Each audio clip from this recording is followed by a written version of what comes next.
Hello, everyone, and welcome to this special episode of the 107 podcast with myself, Jacob, and my co-hosts, Kareenaonthegrid and Ash, who is more of a regular host, but Kareena, obviously, our special guest recurring host. But we're here to talk about F1 Academy, who were in Miami over the weekend. With Abby pulling away with the championship, we've got a lot to talk about over this weekend. But first off, Kareena, hello, good to see you again. Hello. Yes. How are things with you? How was Silverstone yesterday? You were there for a watch party, right? Yeah, so I went to, like you said, the watch party. They're hosting them at the circuit. I think it's their second one. They did one in China and now Miami. Oh, cool. Yeah, do you know? Yeah, it was good. It was quite mixed. So it was 50 quid. So, you can make your own judgment whether you think it was worth it. But you turned up and what was it? It's like, I don't know, everyone was there and they were all in their merch. It was mainly McLaren and Mercedes. I'll say that. There was very little representation from anyone else. So they were like, and I get that people support their teams, but I didn't like the booing that happened when there was Max was on booing. screen. There was booing. I was like, guys, and they're like, who are you? Okay. Who are you? And I was like, guys, he's Max Verstappen. What do you mean, who are you? He's won the last 3 seasons. What are you talking about? Yeah.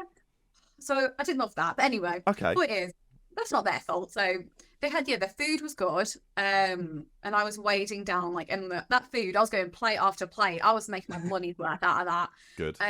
But yeah, you got to do it. So the food was good. I'd rate it as well. It was really nice. It was really good vibes. I was with Becca, but I saw some of the F1 content creators like Terry. Everyone knows Terry. That was really nice. Just catch up with people and stuff. And I thought the vibes were good. I haven't watched a race around loads of people in public very often. It's doing that it's quite different vibes. And I'm there trying to write notes down whilst my hands are freezing to death. I was like, this is stressed me out a bit, guys. But yeah, overall, it was really good. I enjoyed it. So you can decide if it was worth it from hearing that. There was a DJ as well. I'll say that. There was a DJ. It doesn't sound terrible, to be fair. It sounds all right. I mean, to be fair, I'd pay 50 quid to meet Terry, so there is that. I'm not gonna lie. Terry should do meet and greets. Yeah, he'd make exactly £50 from me. But yeah. And what did you think of the normal F1 over the weekend? I really liked it. I think I wasn't expecting loads from Miami, being honest. I think it's one of those races where but the entire weekend I was like, wow, this is serving. I'm enjoying this. And Lando's first win, I was cheesing so hard. The rest, I was buzzing about it. I was like, oh my God, I'm not patriotic, but when that national anthem was being played, I was singing my little heart out there. Yeah. I thought it was really good. I enjoyed the race, all the races, and F1 Academy, which is obviously why we're here. So, but yeah, I thought it was really, really good. Yeah, the F1 Academy races were really good. I think the second was better than the first for me, though. I preferred the second. Ash, what about you? First or second? What we're going for? I think the second was good. But I'm just going to say, overall, it just seems to be a replica of the main F1, which is whoever's in pole wins, and then there's just great battles behind. I guess it probably doesn't, every single car, if you don't know, every single car on the F1 Academy grid is literally the exact same, but they can make setup changes. So I guess that means that essentially you have 1 to 2 or maybe even 3 dominant drivers, and there's little packs that essentially happen, or they bunch up around each other. So there's no DRS to help out. There's they aren't that powerful cars. It's only it's less than 200 horsepower. So I guess that's when you get little bunches and little groups, I guess. This is why I think they need some push to pass. Yeah, something like DRS. that. Overtake button, something would be really cool. Because you get little trains, or you get, we'll probably talk about it more, some crazy dives down the inside. Yes. Yeah. Yeah. But both races were entertaining. That's what matters, right? Once Abby pulled away, it was super entertaining. Yeah. I think Bianca stalled on the grid. Poor Tina Hausman. Oh, Tina. Oh, I was gutted. Gutted. And just that cut of Charlotte Tilbury in race 2, when she took off her sunglasses. What the heck has just happened to my car? So funny. I know, I'm living for it. I love Charlotte Tilbury anyway. So when I saw her doing that, I thought, oh my God, Queen. Love it. I'm just, Perfect. I love her so much.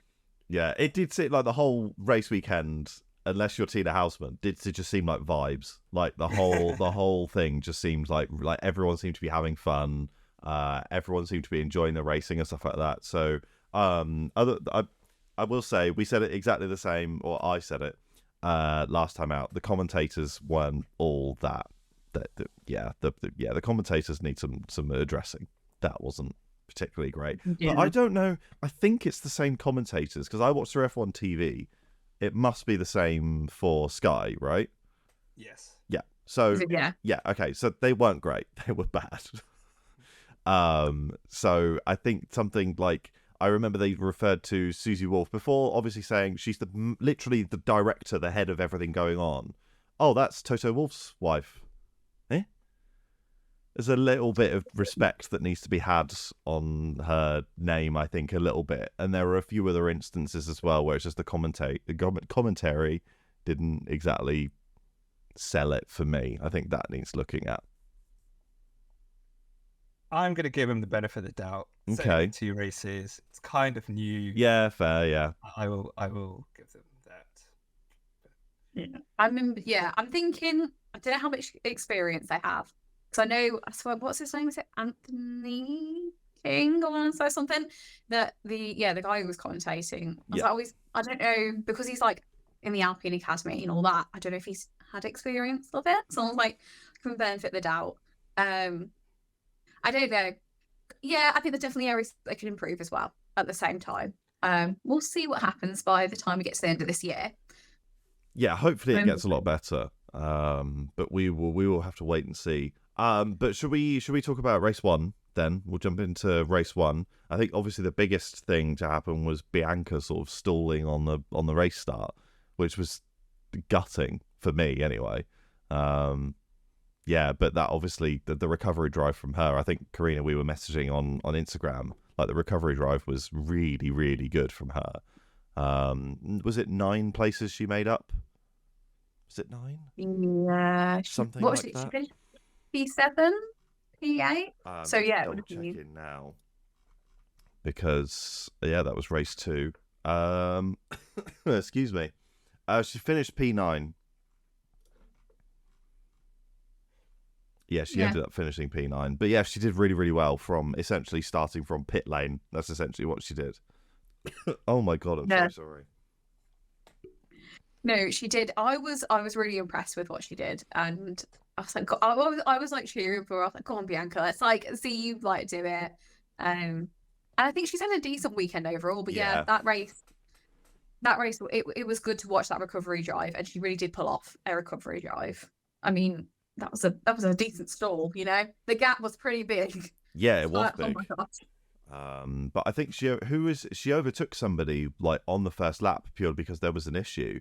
So like she definitely like caught very quickly based off of the stall as well. And I did wonder whether or not like that would carry on through the weekend. And imagine the pressure you must be under during race 2 not to stall. But she smashed it race 2 with a podium as well. So you can't really knock it, to be honest with you. But yeah, race 1 I thought was absolutely brilliant. But just nowhere near as good as race 2. I don't know. I'm in between. I think probably race 2 was better, but I don't know. I'm probably not favouring one over the other as much as you, but I do get what you're coming from. Yeah. I may or may not have to papaya tinted glasses on as well for race 2 as well. You're gonna have to get used to this, Kareena. I do apologise. I am.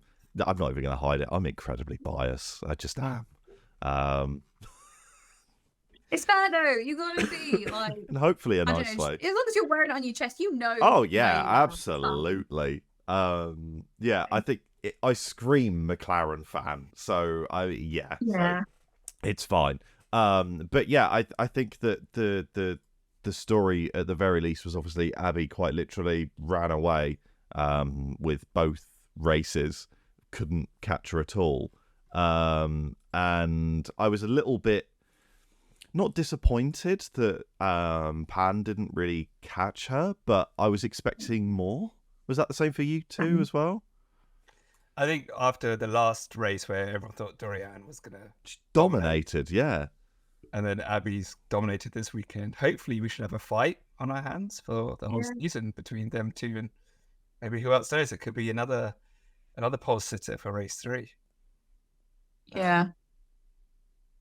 Yeah, to be fair, I'd happily see that. You're right, actually. At least we were expecting Pan to go and take it, and she hasn't. So maybe it'll make it more exciting.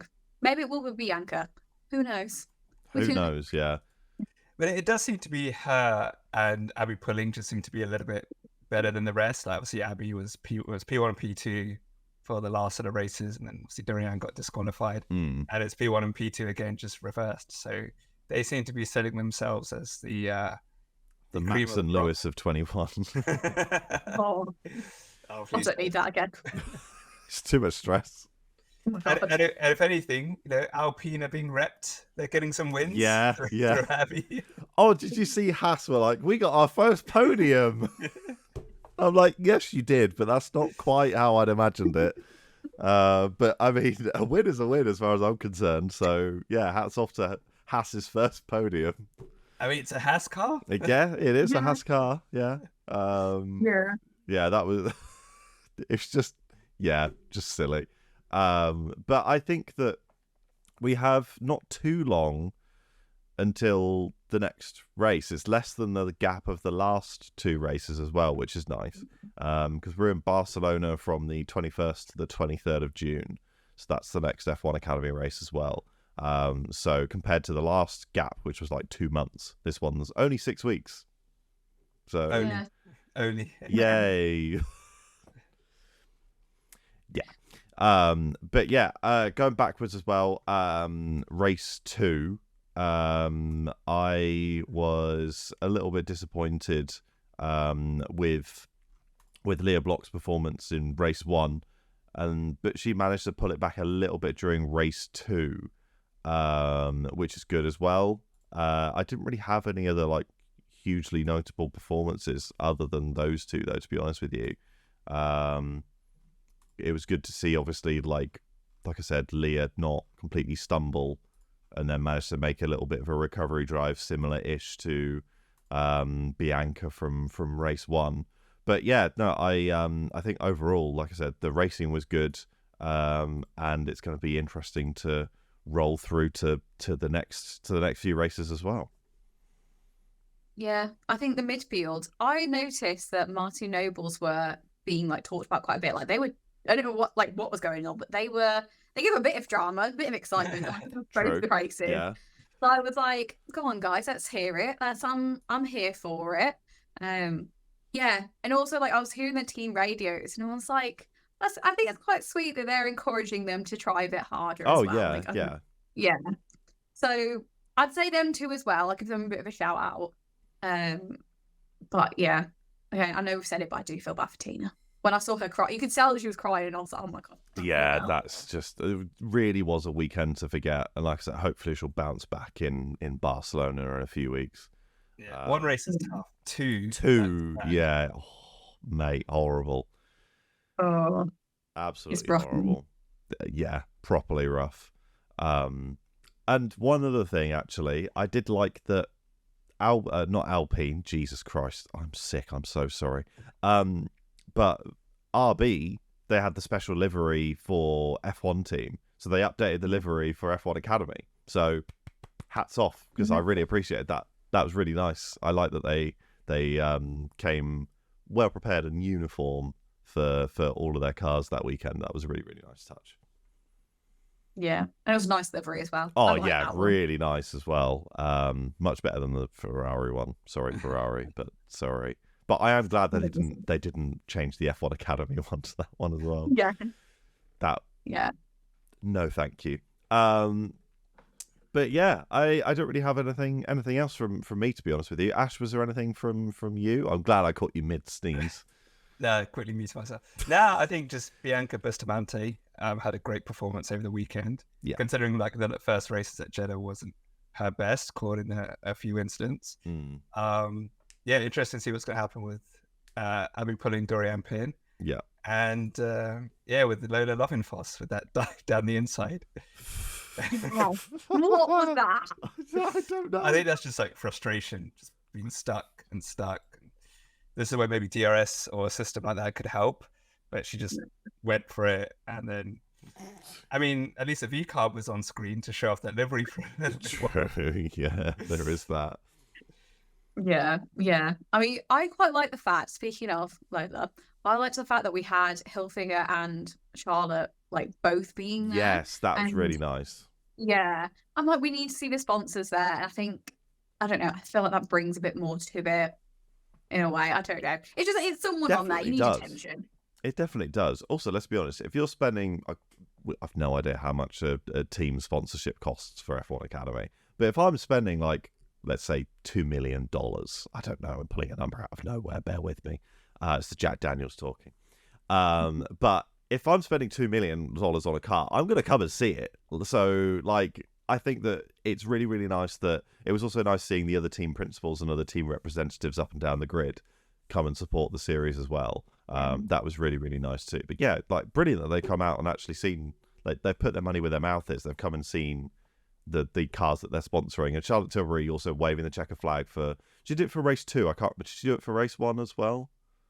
Race 1? No. If she only did it for race 2, she waved the flag. Yeah. I think she gave out the trophies in race 1.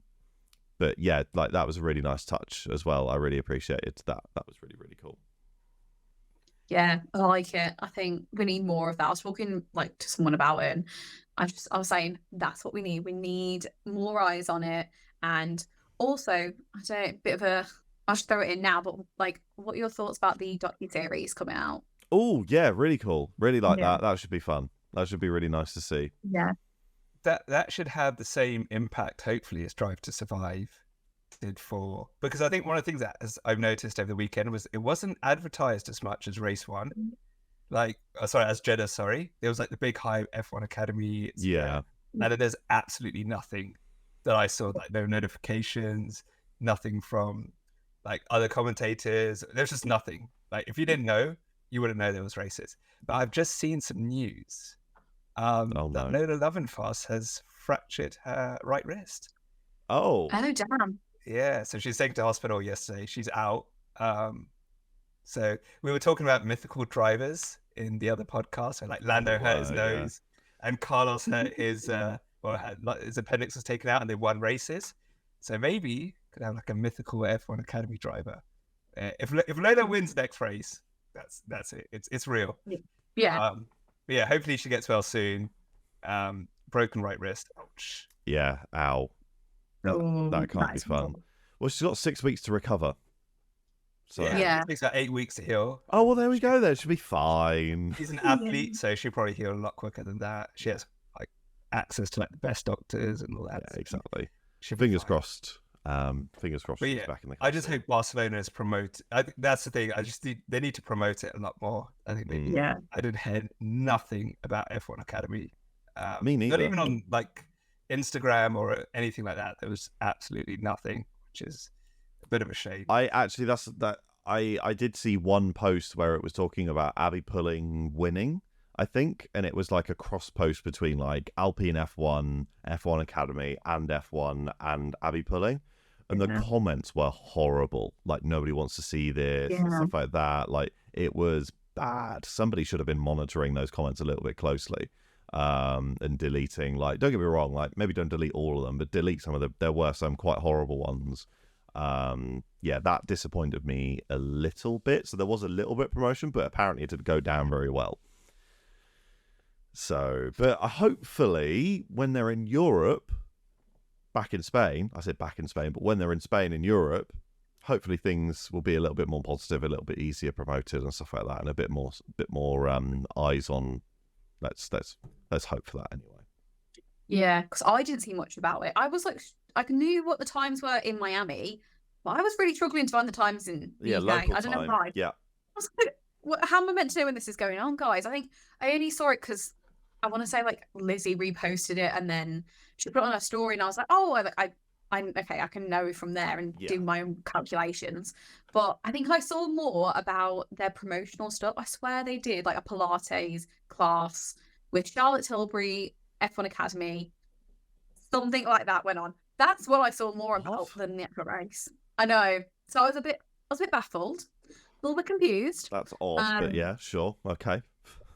Yeah, I mean, go ahead, get your promo. But Oh yeah, absolutely, but odd. Yeah, I just thought it'd be nice if you could do that and the other stuff. You know, like let's mix it up. But yeah, the comments nuts. I think I put out a video about the docu-series and someone said, "Oh, no one's going to watch this." And I was like, I said to them, "Oh, how come?" And they said, "Because they're not interesting. They lack talent." And I ignored it after that. I was like, I don't. Yeah, just ignore them. Yeah. What am I meant to do with that? Like, I just can't. I just don't get it. No, I don't get it. Me neither. Because like we said, like I genuinely think if you'd have just if these had all been blokes or not blokes or women or not women or whatever, the racing has still been entertaining. So it shouldn't matter. That's the whole bloody point of this series is to prove that.